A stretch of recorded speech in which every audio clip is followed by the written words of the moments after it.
Are you an idiot? I am. And I'm willing to bet that even if you aren't, you believe something pretty stupid. Earth is Flat. Flat. the Earth is flat. Because we all do. So in an effort to make us all less dumb together, I'm gonna dispel a bunch of really popular car myths. Starting with what is probably one of the most pervasive myths in the high school car club. That adding a cold air intake makes your car faster. No, it doesn't. First of all, most cold air intakes you buy on eBay are more like warm air intakes with a crappy filter. And even if the box says that it's a real cold air intake, just about every YouTube car builder has proven that these don't really add very much power, if any at all. Mighty Car Mods even made a whole series about it.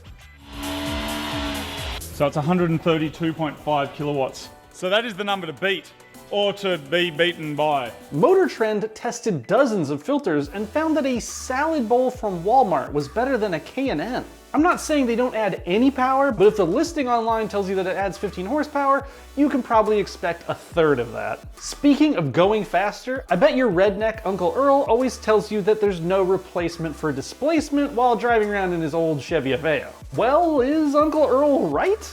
Muscle car meatheads love repeating this tired old cliche, but the truth is, in the modern world, there is a replacement for displacement. It's called a turbo.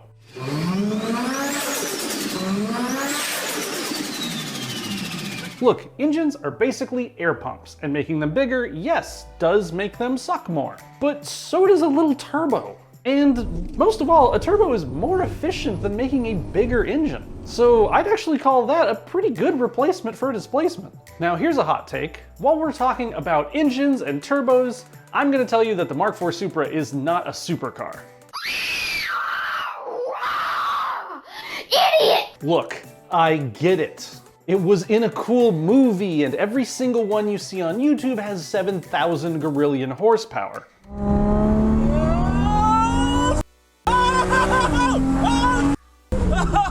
But all of this media attention on the Supra has made all you kids believe that a Mark IV Supra can make 1,000 horsepower with nothing but a laptop and a coat hanger. It's alright. It'll work. It's like you think the Supra is magic or something. Look, the Mark IV Supra was a great car like 25 years ago. And if you put 50,000 bucks under the hood, it'll go fast. But so will a Civic.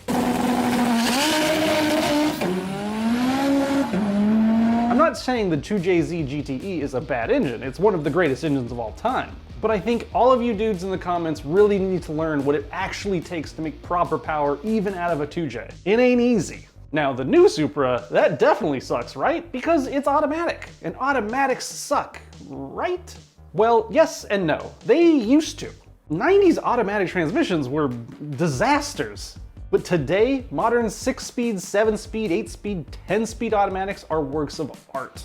Look, I know it's our thing. Save the manuals, buy the t-shirt, whatever. But it's not because manuals are faster anymore, it's because they're more engaging, they're more fun. But that doesn't mean you instantly have to gatekeep automatics. Automatics don't totally suck anymore. In fact, if your goal is to actually go fast, if you are concerned about lap times or quarter-mile times, a modern automatic is likely to get you there quicker. A computer and a machine is a lot faster than your limp wrist shifting around a little stick. Yes, old automatics suck, and you probably know that because you own an old-ass car. But a lot of people, and I get this in the comments and in my conversations daily with people, think that buying an old car is a bad idea because they're unreliable and will cost you more in the long term. Well, those people are mouth-breathing idiots. Each one of these stickers adds 5 horsepower, so I'll let you do the math. Look, I mean, I think pretty much every video we make, someone writes in the comments, oh, these cars are cheap, but you're gonna go broke on the maintenance. Ooh. And look, like, I have never owned a new car, not even anything close to new. Some of my most reliable used car purchases had over 200,000 miles on them. I had a 91 Nissan 240SX with over 300,000 miles on it that I drifted. And I never needed to do more than an oil change on that thing. Sure, I've also had some lemons. I had a Land Rover that needed a $2,000 repair here and there. But if I spend $2,000 repairing my $4,000 car, I've spent $6,000. How much is a new Accord? 30 grand? And you're worried about maintenance, it's a lot of work and it's trouble. Well, you're gonna go buy a new car? Ask YouTube girlfriend how reliable her brand new Jeep is. Try owning a brand new BMW. Are you thinking about buying that new Z? It's the first generation, I bet it's gonna have some issues. Look, all old cars were at some point new. So if a new car is really reliable, if it's taken care of, it will be reliable as an old car. They're the same frickin' car. Look, I think this whole argument is just cope from you lazy idiots who bought a brand new car for 50 grand and lost $20,000 in value in the first 5 years and wanna, you know, harp on old cars because you wish you bought one. So yeah, that myth is mostly perpetrated by old dudes with a lot of money. Just like maybe this next one. Have you ever been told by your grandpa that seatbelts and airbags are actually not safe? I think we in the under 50 generation understand that seatbelts and airbags save lives. But there was a lot of fear around the explosiveness of an airbag breaking your spine or seatbelts trapping you in the car in an accident. But luckily, there's this thing called math and numbers and statistics. And they tell us that a seatbelt can reduce the mortality rate in an accident by up to 75%. Wow, a single, simple invention that reduces mortality by 75%. If only we had something like that for diseases. No one would fight against that, right? Anyway, yeah, seatbelts and safety equipment might not be that controversial anymore. What is now controversial, and I know this because I did a whole video about it and we did tons of research, is saying that electric vehicles are better for the environment than combustion vehicles. And look, I know a bunch of you don't believe me and don't trust me because I'm an idiot. And you're right. But what about Engineering Explained? Donut, The SciShow, AutoTrader, and like every scientist on the planet? The thing is, there is just a little bit of truth to the myth that EVs are worse than gas cars. But if you look at the lifetime of an EV, in as little as 10,000 miles, an EV leaves a gas car in the dust in terms of what it impacts to our planet. And it's fine, I'm down for shaming EVs. They're kind of boring, they're not that exciting, a lot of them are ugly, they're super heavy. There's a lot of reasons to hate EVs. But you guys that argue this point are completely off base. And I think there's enough to hate about EVs that we don't need to argue this specific point. And look, I love gas cars, but global warming is gonna kill us. It's gonna kill all of us. What's not gonna kill you is your cell phone. Remember that show Mythbusters? It's a really great show. And one thing they tried to do was blow up a gas station with a cell phone. They couldn't do it. That myth was busted. And yet every time you go to a gas station, there's a sign saying no cell phones. And if you pull out a phone and answer a text message, some gas station worker tackles you. You'd think that the guys that work there would actually know the truth, but they don't. And then what? I know, I'm just trying to see how I do it. And then what, this, you put it in there? Yeah, put it in. Because look, when I'm pumping my gas, I want to be left alone in peace, swiping on Tinder, doing what I gotta do. Speaking of gas pumps, don't put premium gas in your car if it doesn't need it. It costs more, the number is higher, it's better for my car, right? You might think you're giving your car a special little treat when you put 91 in it, but most modern engines just do not need the higher octane. And just like spending a bunch of money on a fancy latte, you're basically just pouring money down the drain. And look, I understand this myth is more relevant today than ever thanks to these gas prices. So don't waste your money on premium gas. And definitely don't waste money idling your car in the morning to warm it up. This is a myth that has stuck around for a long time because it used to be true. Before modern engine oils and before modern computers, a car's engine did need to come up to temp and be lubricated to run efficiently before you started driving it. Nowadays though, it's just not needed. In fact, if you open up your owner's manual in a new luxury car, it'll probably tell you not to do this. But you know, who reads an owner's manual anymore? Do the cars even come with those anymore, or is it just like a PDF? And because you don't read your owner's manual, you're probably changing your oil too often. Look, Big Jiffy Lube loves this car myth because they make all their money when you change your oil all the time. But modern oils last so much longer, and modern engines run so much cleaner. So the whole change your oil every 3,000 miles is really outdated, like Brad's wardrobe.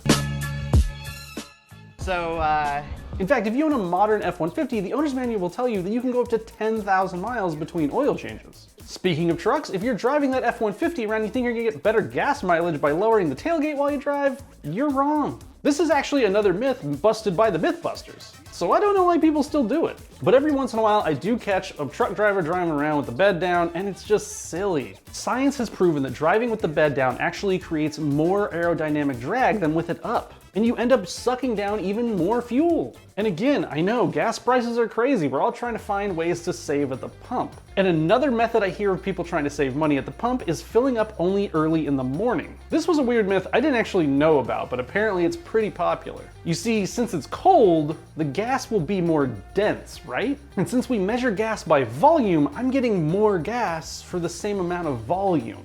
It sorta makes sense, except one thing. Well, gas is stored underground, and it's pretty much always the same temperature. So it doesn't really matter what time you fill it up. And look, there have been studies done about this, and surprise, surprise, the evil gas corporations, which are terrible and are sucking all of our money out of our pockets for no reason, don't want to lose money. So of course they will never allow you to get more gas for less money. Believe me, if you've thought of it, they have too. And look, while we're on the topic of saving money, you know what's really expensive? Getting pulled over by the cops. So if you don't want to do it, don't buy a red car, right?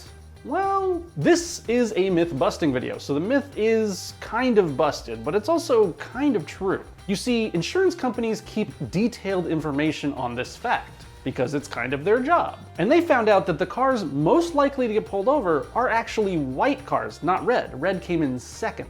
But red cars are about the 6th most popular car color in America. So that means while they are pulled over less than white cars, they are pulled over more often proportionally. So it turns out this myth is kind of true, kind of false. And look, causation is not correlation. Just because red cars are pulled over a lot doesn't mean that they're pulled over because they're red. It might be that people that buy red cars make bad decisions. Or cops get really angry when they see anything that isn't white. Black Lives Matter. All right, do we have time for one final myth? Of course, you're on YouTube. You don't have anything going on, neither do I. Let's do one more. You know that American car you love? The pride of your forefathers? Henry Ford fought the Germans to make that car for you. You cornbread eating, grass-fed, free-range American who buys American cars for Americans and drinks American gasoline? Well, I hate to break it to you. Henry Ford loved the Germans. And your Chevy isn't made in America, probably. There's two ways to interpret this myth.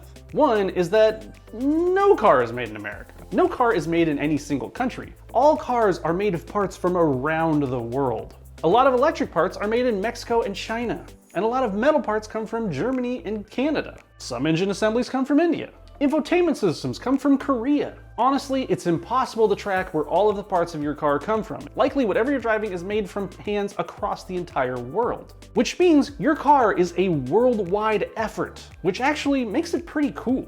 But even if we limit to where the car is assembled, most American cars fall pretty short. Ford actually does assemble most of their cars in the US. But Chevy? Most of those are assembled in Mexico. Unless they're the older trucks, those are Canadian.